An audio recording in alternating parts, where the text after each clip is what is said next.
ወንዶች ስለ ግንኙነት አትመካከሩ፣ ምክር አትሰጣጡ፣ አትነጋገሩ። በቃ ቫያግራ ለሁሉ ነገር መፍትሄ እያደረጋችሁ ራሳችሁን ከወሰዳችሁ በኋላ ለጓደኞቻችሁ እየመከራችሁ የምታስወስዱ ሰዎች።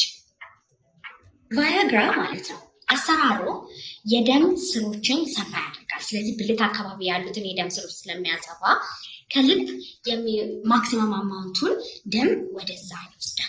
ግን አብዛኛው ሰዎች ቫያግራ ቶሎ መጨረስን ያክማል ይላሉ፣ የግንኙነት ስሜትን ይቀሰቅሳል ይላሉ። አይደለም፣ ብልትን ነው የሚያውቀው። ዘላቂነት ያለው መፍትሄ የለውም። ከላይ እንደውም ያለውን ነገር ማስክ ነው የሚያደርገው፣ ይሸፍነዋል። ከስር ያለውን ስኳርም ኖራችሁ ኮሌስትሮል ኖራችሁ ቴስቶስትሮናችሁ ለሆነ ብልት አለመቆም ችግር መጥቶ ተመርምሮ በትክክል ስር ሰደድ የሆነው ነገር መታከም ሲኖርበት ቫያግራ ትወስዳላችሁ። ለተወሰነ ጊዜ ያክምላችሁ። ብዙ ሳይድ ኢፌክቶች አሉት። ደግሞ ራስ ምታት አለው። ምግብ ላይስማማችሁ ይችላል። የምታዩት ነገር ሰማያዊ ይሆናል።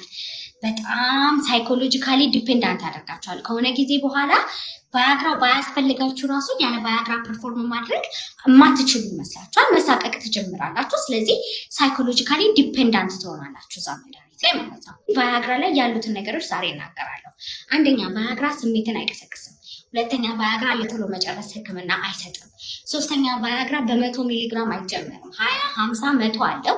ቢያንስ በትንሽ ጀምሮ። አራተኛ ደግሞ ቫያግራ ያለ ህክምና ምንድነው ምክንያቱ፣ የብልት አለመቆም ችግር ምክንያቱ ምንድነው ብላችሁ ሳትመረምሩ ሳይታወቅ ከስር ዘላቂ የሆነ ነገሩን አያክምላችሁ። ብልት አለመቆም ችግር ቫይታሚን ዲ አነስተኛ ከሆነ፣ ቴስቶስትሮን አነስተኛ ከሆነ፣ ፕሮላክቲን የሚባለው ሆርሞን በጣም ከመጠን በላይ ከፍተኛ ከሆነ፣ የእንቅርት ሆርሞኖች ዝቅተኛ ከሆኑ፣ በተለያየ ምክንያት ስኳር ካለ፣ ኮሌስትሮል ካለ፣ ደም ግፊት ካለ፣ ለተለያየ መድኃኒት ደግሞ የምትወስዱ ከሆነ እንደዚህ አይነት ነገሮችን ሊፈጥሩ ይችላል። ቫይታሚን ዲ ለማስተካከል 2 ወር ይፈጅበታል። ቴስቶስትሮን ለማስተካከል 1 ወር ይፈጅበታል። በዛ ጊዜ ለጊዜው ያክል ያ ከስር ያለውን ነገር እያስተካከልን ከላይ ቫያግራ እንሰጣችኋለን። ግን በማክሲመም ዶዝ አናስጀምራችሁም።